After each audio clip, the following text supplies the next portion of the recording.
বিষয়টো হৈছে Christian missionary যিবিলাক বিদ্যালয় আছে অসমত সৰ্বাত্মকভাৱে আমি বন্ধ কৰিবলৈ বা নিষিদ্ধ কৰিবলৈ আমি চৰকাৰক দাবী জনাইছোঁ। কিয়নো এই বিষয়টো ইতিমধ্যে আজি অসমৰ সংবাদ মাধ্যমতে হওক বা অসমৰ প্ৰেক্ষাপটতে হওক খুব চৰ্চিত বিষয় হৈছে। কিন্তু আমাৰ বাবে এইটো নতুন কথা নহয়। হিন্দু যুৱ ছাত্ৰ পৰিষদে বিগত বহু বৰ্ষৰ পৰা খ্ৰীষ্টান মিছনেৰী আগ্ৰাসনৰ বিৰুদ্ধে মাত মাতি আহিছে। আমি যিদৰে জেহাদীৰ বিৰুদ্ধে থিয় দিছিলোঁ, আমি কৈছিলোঁ যে মাদ্ৰাছাসমূহ বেন কৰিব লাগে। সেই সময়ত কিন্তু বহু অসমৰ লোকে কৈছিলে যে এইটো এটা অসম্ভৱ কথা, এইটো এটা অবাস্তৱ কথা। কিন্তু এতিয়া বৰ্তমান দেখা গৈছে যে চৰকাৰে মাদ্ৰাছাসমূহ বন্ধ কৰিছে। কিয় বন্ধ কৰিছে? যে মাদ্ৰাছাসমূহত জেহাদী বৈক্ষণ দিয়া হয়। ঠিক সেইদৰে আজি আমি এটা কথা উত্থাপন কৰিছোঁ যে খ্ৰীষ্টিয়ান মিছনেৰী যিবিলাক বিদ্যালয় আছে সেই বিদ্যালয়ক কিন্তু নিষিদ্ধ কৰিব লাগে। কিয়নো তেওঁলোকে শিক্ষা প্ৰদান কৰাৰ আঁৰত তেওঁলোকে চলাই আছে ব্যাপক ধৰ্মান্তৰকৰণ আৰু তেওঁলোকৰ প্ৰচাৰ প্ৰসাৰ। তেওঁলোকৰ যি ধৰ্ম তেওঁলোকৰ প্ৰচাৰ প্ৰসাৰৰ লগত তেওঁলোকে ব্যাপক ধৰ্মান্তৰকৰণ এই খ্ৰীষ্টান মিছনেৰী বিদ্যালয়সমূহত চলাই থকাৰ এটা অভিযোগ উত্থাপিত হৈছে। সেয়ে আজি আমি এই সংবাদমেলক চৰকাৰক এটা দাবী জনাইছোঁ যে অতি শীঘ্ৰে খ্ৰীষ্টান মিছনেৰী যিবিলাক বিদ্যালয় আছে বিদ্যালয়বিলাকক অতি শীঘ্ৰে নিষিদ্ধ কৰিব লাগে। কোনোবা লোকে খ্ৰীষ্টিয়ান ধৰ্ম গ্ৰহণ কৰিছে স্বইচ্ছে, তাত আমাক ক'ব লগা একো নাই, বা আমি কোনোবা ধৰ্মীয় অনুভূতি আঘাত আনিব বিচৰা নাই।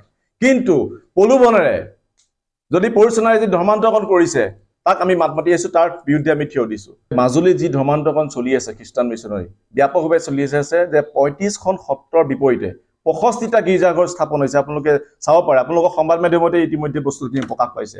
আজি বহু বছৰ আগতে এজন সত্ৰাধিকাৰ আমাৰ সত্ৰাধিকাৰ জনাৰ্দন দেৱগোস্বামীৰ বিৰুদ্ধে এটা গোচৰ তৰিছিলে, গীৰ্জা ভঙা গোচৰ। সেই গোটেই বিষয়টো আমি সাঙুৰ খাইছিলোঁ আৰু তেখেতক আমি পিছত আইনীভাৱে তেখেতে নিৰ্দোষী ঘোষণা হৈছে।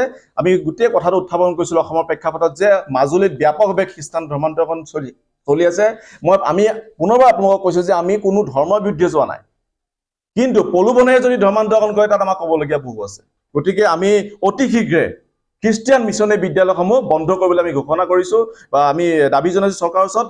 লগতে যদি চৰকাৰে এই বিষয়বিলাকত যদি গুৰুত্ব নিদিয়ে আমি কিন্তু এক গণ আন্দোলন গঢ়ি তুলিম। চৰকাৰে যদি অতি শীঘ্ৰে খ্ৰীষ্টান মিছনেৰী বিদ্যালয়সমূহৰ ক্ষেত্ৰত যদি কোনো ব্যৱস্থা গ্ৰহণ নকৰে, তাৰ কাৰণে যদি অসমৰ সাম্প্ৰতিক পৰিস্থিতি যদি কিবা ব্যাঘাত জন্মে, তাৰ কাৰণে কিন্তু হিন্দু যুৱ ছাত্ৰ পৰিষদ দায়ী নহয়। কাৰণ চাওক, খ্ৰীষ্টিয়ান মিছনাৰীসকল আমি তেখেতসকলক বেয়া নাপাওঁ, ব্যক্তিগত দেখোন আমি ধৰ্মীয় আমি কোনো বেয়া নাপাওঁ। কিন্তু তেখেতসকলে এনেকুৱা সুবিধা লৈছে আমাৰ সহজ সৰল ভাই ককাসকলক বিভিন্ন প্ৰলোভনে তেওঁ ধৰ্মাৱলম্বী কৰিছে। আৰু লগতে বিদ্যালয়ত চাওক, সৰস্বতী পূজাৰ বৰ্জন কৰাইছে তেওঁলোকে। সৰস্বতী পূজাটো তেওঁলোকে পাতিবৰ কাৰণে আমাৰ সুবিধা লৈছে। গাঁৱৰ চুকে কোণে তেওঁলোকে বিদ্যালয় খুলিছে, আমি বেয়া পোৱা নাছিলোঁ। কিন্তু তেওঁলোকে এইটো কৰিছে যে মানে কি হয়, আমাৰ হিন্দু সনাতনীয় যিবিলাক মানে দেৱ দেৱীৰ পৰা ধৰি আমাৰ কলা সংস্কৃতিক মানে বিসৰ্জন দিয়াৰ এটা প্ৰলোভন অলৰেডি তেওঁলোকে ব্যৱস্থা কৰিছে। আৰু লগতে সহজ সৰল ভাই ককাসকলক বিভিন্ন সময়ত তেখেতসকলে কি কৰে, প্ৰলোভনৰ জৰিয়তে কেতিয়াবা পইচাৰ প্ৰলোভন দেখায়, কেতিয়াবা ধন টকা খোৱা বোৱা ব্যৱস্থা কৰে, ঘৰ দিয়াৰ ব্যৱস্থা কৰে, বিভিন্ন ধৰণৰ প্ৰলোভন দেখাই তেওঁলোকে কি কৰিছে ধৰ্মান্তৰ কৰাৰ কাৰণে আমি বেয়া পাইছোঁ। কোনোবাই স্বইচ্ছাই কৰিছে, আমাৰ আপত্তি নাই, আমি এতিয়াও কওঁ। আৰু তেখেতসকলে এটাই অনুৰোধ কৰিছোঁ আৰু সকীয়াই দিব বিচাৰিছোঁ, তেখেতসকলে বিদ্যালয় যদি তেওঁলোকে জীয়াই ৰাখিব বিচাৰে, কিন্তু ধৰ্মান্তৰকৰণটো তেওঁলোকে বৰ্জন ৰাখি বিদ্যালয় চলাওক। ধৰ্মান্তৰ কৰি তেওঁলোকে বিদ্যালয় যদি ব্যৱস্থা ৰাখে, আমি কিন্তু সদায় হিন্দু যুৱ ছাত্ৰ পৰিষদে নহয়, হিন্দু মহাসংঘই সকলোৱে সদায় আমি মাত দি যাম। আৰু চৰকাৰকো অনুৰোধ কৰিছোঁ অতি শীঘ্ৰে যাতে তেওঁলোকক সকিয়নি দিয়ে আৰু তেখেতসকলে ধৰ্মান্তৰ যাতে বন্ধ কৰে, তাৰ কাৰণে আমি অনুৰোধ কৰিছোঁ।